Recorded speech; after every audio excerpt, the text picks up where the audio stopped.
Welcome back to the show, folks. This is the Upper Tier Podcast, and this is your morning brew. Again, we're coming from the lovely Stephen's Green. What a day it is out there.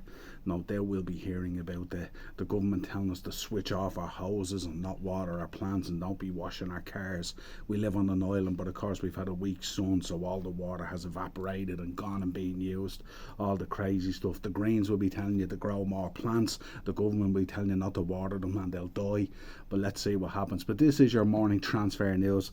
Got a couple of news stories as well that have come in. We're hearing that Steven Gerrard might be on his way to Saudi Arabia for a managerial role at Al Ittihad, I think is the name of the team, if I've pronounced it right. Be interesting to see how Stevie does out there as he tries to relaunch his managerial career. We're also hearing the man Carlo Ancelotti has launched a court case against Everton, looking for money off them that he hasn't been paid contractually wise. This is Don Carlo putting the North sword in there, taking over that mafia role there. Everton in trouble financially. The owner's finances being investigated in relation to being connected to Usmanov. But Don Carlo doesn't give a damn about that. He's going in. He wants his paper, as they say. So we'll keep an eye on that one as well. And then, of course, the Man United takeover looks like it's coming to an end now. My thinking is they might announce it Wednesday on the opening of the transfer window, which would be pretty cool for Man United fans. But it looks like Sheikh Jassim is going to be the new owner of Man United, hailing from Qatar. His father's agency yesterday announced that they would be the new owners of Manchester United. So what has happened to Sir Jim Ratcliffe here? Have they been sitting at this poker table and Sheikh Jassim just said, okay, that's enough, shoves all the chips into the middle of the table and says, now try and refuse that? But by the sounds of things at the moment, it looks like Qatar and Sheikh Jassim are going to be the new owners of Manchester United. What does that do now for football? Are they going to go absolutely crazy in the transfer window? Let's see what happens. But there is an announcement imminent from the Glazers, and let's see how that pans out. But certainly it's about time this came to an end. The window opening tomorrow, so United will want to be doing plenty of business in that window, both in terms of incomings and outgoings. So let's see what happens. Let's get into some transfer news. Crystal Palace have placed a 50 million price tag on Olise, a player that both myself and Darren have spoke about most of the season. Exceptional player there, Crystal Palace, but they want 50 million for him. So let's see how that goes. One that's an interesting one for me as a Liverpool fan, of course. Arthur Melo looks like he wants to have another crack at the Premier League. One would say he never had a crack at the Premier League, playing 80 minutes for Liverpool for the whole of last season, 13 minutes in the Champions League and 67 minutes in the League Cup. Probably one of the most expensive 80 minutes that Liverpool has ever paid out, or any team for that matter. Will another team take a chance on him and stuff like that? I'm not too sure after this year's record. Declan Rice. Let's talk about Declan Rice on his way to Arsenal. By the looks of things, the deal is like 100 million.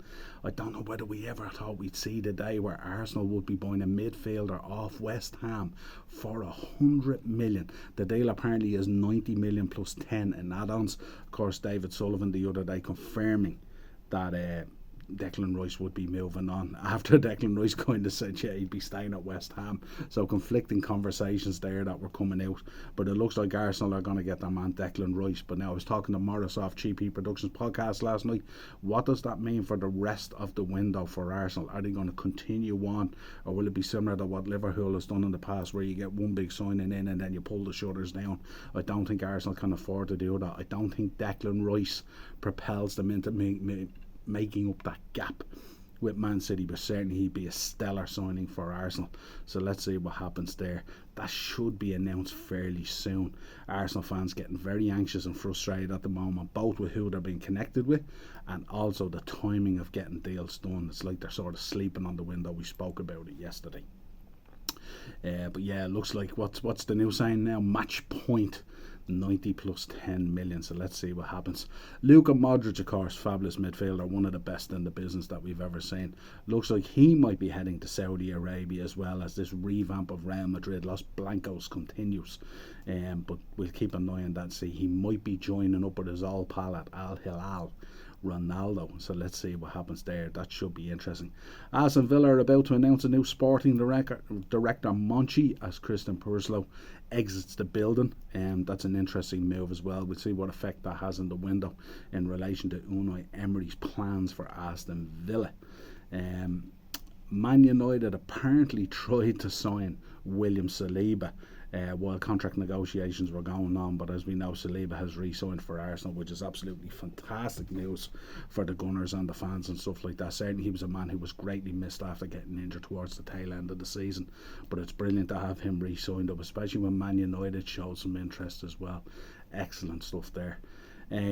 Romeo Beckham, son of David Beckham, as we know, has been learning his trade at Brentford, but he has turned down the opportunity to go back to Inter Miami and play with Lionel Messi. He wants to continue his time at Brentford. This is interesting from the lad, but it's an interesting one, but also great news as well to say that the lad didn't just jump at the opportunity to do that he wants to continue playing football in the UK and with Brentford and stuff like that. So we'll keep an eye on that and see how it progresses. But it must have been a huge decision not to go back and play for the dad. I wonder how the dad felt about that decision. Hey son, do you want to come home and play for Inter Miami with Lionel Messi? No, Dad, I'm staying at Brentford. Interesting conversation that would have been. The Premier League at the moment are looking at changing the capping on spending in relation to wages. They're looking at connecting it with the TV money that comes in and stuff like that of the lowest team, which should be an interesting thing because we've spoke about FFP and stuff like that and the effects on it. And we know a number of big teams are getting connected, our ownerships are looking at other teams to be connected with. So the way to circumvent FFP would be to do loan deals, bring teams in from different teams connected with your team. But they're also dampening down on the wages now as well, because obviously the wages being touted around there these days is absolutely monstrous at the moment, and especially if you're looking at longer deals and stuff like that, you got to take that into account as well. Mikhail Mudryk is a perfect example. You know, on between 80 or 100,000 a year or whatever it is, but we know they signed him up to an 8-year contract. Hasn't hit the ground running, but sure to be a big star in future years for Chelsea. But that's the kind of thing they're probably looking at, which is concerning. Also, Chelsea looking at a goalkeeper situation. Would they be looking at one goalkeeper? Would they potentially be looking at two? We know Kepa and Mendy there kind of both have their problems in terms of being options and stuff like that, and we're thinking they'll probably hang on to Kepa. Mendy will go out the door, but they're looking currently at Onana off Inter Milan, who has been excellent this season, but they're also looking at Mannion off AC Milan as well, equally as excellent a goalkeeper as well. So it'll be interesting to see what Chelsea do there in terms of the goalkeeping and how they pursue it. Is Kepa going to slot back into number 2? Will the new keeper coming in be number 1? I guess that would be the case. Brentford director Lee Dykes has come out and he says that David Raya is perfectly right to explore his options in the market and stuff like that. That sounds like they want to buy out the door. Still going to be Spurs are close to a deal on him and stuff like that. They've certainly inquired and stuff like that. Are they going to pay 40 million for a goalkeeper? Obviously Hugo Lloris either going to move on or out of contract or out of favour, but they would certainly be looking to replace Hugo Lloris with David Raya. 40 million to me seems a huge price tag for Spurs to be spending on a goalkeeper, but we'll keep an eye on and see how it goes. And in other news, which is going to upset our Irish fans on the channel and stuff like that, England, the FA, have approached Everton's Tom Cannon. This guy is a super footballer with a bright future and stuff like that, and they've asked him to switch allegiance from the Republic of Ireland to England. Now, let us know your thoughts on that down in the comments, folks. Tom Cannon potentially switching allegiance from Ireland to England. We've had this with Declan Rice. We've had this with Jack Grealish. So the question for you today, and let me know in the comments, if Declan Rice was still playing for Ireland and if Jack Grealish was still playing for Ireland and hadn't declared for England and switched, would we be talking 100 million transfers or would we be talking 50 million transfers? And I guess you have to factor that in as well. I know it's all well and good talking about your allegiance to your country and if it's your birthplace and all that kind of stuff, but the reality is, does the financial situation change that situation in terms of your decision making? For most guys I think it will, because if Tom Cannon goes on and has a stellar career and develops in the way that people think, that declaring for England as opposed to Ireland probably massively increases any fees and wages and all that kind of stuff. Now, will he be good enough to break into the England side? Is it something that Southgate will look at if Southgate is still around at that time when he breaks through? Who knows? He may or may not make it. So you're kind of weighing up the thoughts of your valuation throughout the future versus whether you're going to break through into the England side. No doubt he would break through into the Ireland side. It's not nearly as competitive as the England side in terms of trying to break through. But let us know your thoughts on that. We'll round it out with that one. It's obviously a hot topic when it comes to fans and stuff like that, especially Irish fans. You know, we still hurt over losing Declan Rice and Jack Grealish, two boys that really we should have signed up much quicker if it wasn't for O'Neill and Keane at the helm. But let's see what happens there. This has been your morning brew. Hope you're enjoying the shows. Thursday we'll be back with another one, of course, but we'll probably be from the garden because it's absolutely sweltering here. The shop is like a sauna. But I hope you're enjoying the shows. Let us know your thoughts on them. We will be back tonight at 8:30.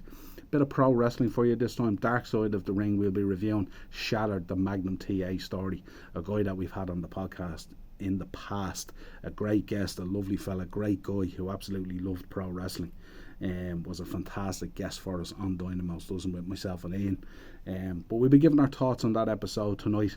Not as dark as other episodes. Obviously there was the tragedy of the accident and stuff like that, but really it kind of went full circle and kind of worked out reasonably okay in the end.